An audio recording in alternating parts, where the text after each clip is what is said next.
The doorbell rang like a gunshot in the quiet afternoon, shattering the silence I'd wrapped around myself like a shield.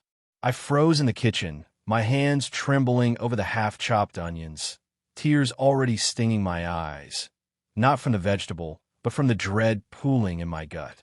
It was Mark, I knew it. 3 days of my deliberate radio silence. No texts, no calls, just to see if he'd chase me, prove his love like in those stupid rom-coms. But when I opened the door, it wasn't him standing there with flowers or apologies. It was a delivery guy, thrusting a small envelope into my hands. Inside, my house key, taped to a crumpled note. "Grow up, Sarah. I'm done playing games." My heart plummeted, a cold wave crashing over me. What had I done? I sank onto the couch, the key biting into my palm. Mark and I had been married for 5 years, the kind of couple everyone envied. Lazy Sundays in bed, inside jokes that made strangers smile. But lately, doubt had crept in like fog off the bay. He'd been distant, buried in work, or so he said. I'd found a receipt for a fancy dinner I hadn't attended, tucked in his jacket pocket. Client meeting, he'd shrugged when I asked, his eyes flicking away just a second too long. Was I paranoid? Maybe. But the silent treatment was my test, a childish ploy to force him to show he cared. Now, staring at that note, I felt like a fool. Heartbreak twisted in my chest, sharp and unrelenting. I grabbed my phone, fingers hovering over his number. No, he'd come back. He had to. That evening, the house felt emptier than ever, shadows stretching long across the hardwood floors we'd refinished together last summer. I paced the living room, replaying our last fight in my head. It was over nothing, whose turn it was to unload the dishwasher, but it escalated, words flying like daggers. "You're always testing me, Sarah," he'd snapped, his voice low and tired. Like I'm on trial. I'd stormed out, slamming the door, and decided then, silence. Let him sweat. But as night fell, suspicion gnawed at me. Why hadn't he called? I scrolled through his social media. Nothing unusual, just a post about a work conference. Then I noticed a tag at Elena Work Buddy. Who was that? A quick search revealed a stunning brunette, all sharp suits and confident smiles. They followed each other. My stomach churned. Denial whispered, it's nothing. Colleagues. But the seed was planted. The next morning, I woke to a pounding headache and an empty bed. Mark's side was still made from days ago, his pillow untouched. I called his office, my voice steady despite the tremor in my hands. "He's out on a site visit," his assistant chirped. "Should be back tomorrow." Site visit?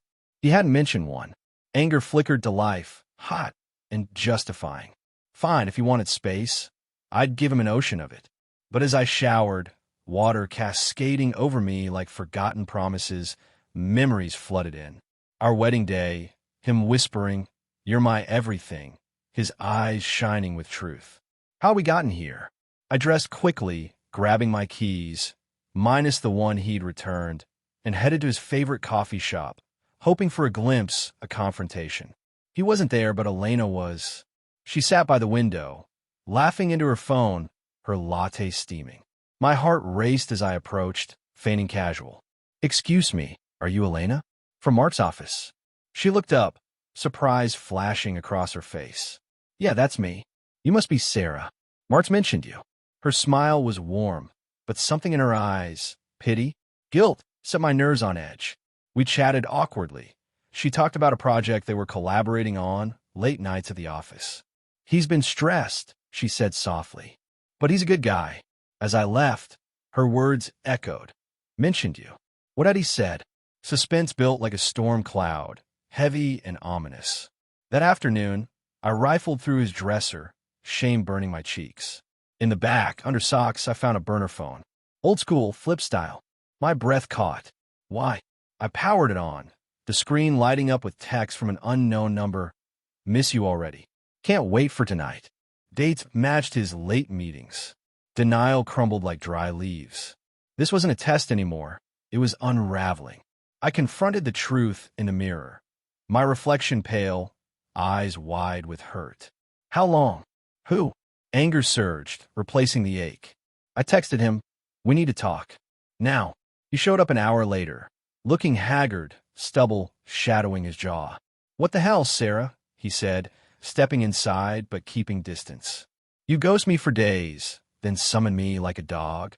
His voice cracked, vulnerability peeking through the frustration. I held up the burner phone, watching his face drain of color. "Explain this." He sank into a chair, head in hands. "It's not what you think." "But it was Elena," he confessed, haltingly. "It started as drinks after work, comfort in shared stress. You were always pulling away, testing me," he said, eyes meeting mine, filled with regret and accusation. I felt alone.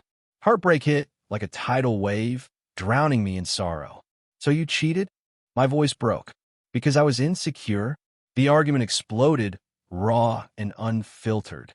"You're the one who started this game," he yelled, pacing. "Silent treatment? Like we're in high school." I fired back, tears streaming. "I was scared you'd leave. And look, you did." Subtle clues I'd ignored flashed.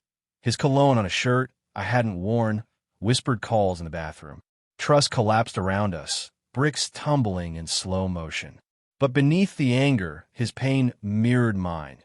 Years of love eroded by misunderstandings. As the sun set, casting orange glows through the windows, exhaustion settled. "I sent the key back because I couldn't take the manipulation anymore," he admitted quietly. "But I didn't expect this." He gestured at the phone. We sat in silence, the weight of betrayal heavy. Finally, he stood. "I love you, Sarah. But this? We're broken." He walked out, the door clicking shut like a final breath. I crumpled to the floor, sobs racking my body. The silent treatment had been my weapon, but it backfired, exposing cracks I'd helped create. In pushing him, I'd pushed him away, into her arms. Heartbreak lingered, a dull ache, but anger faded to reflection. Was I the villain in my own story? Trust, once shattered, leaves scars.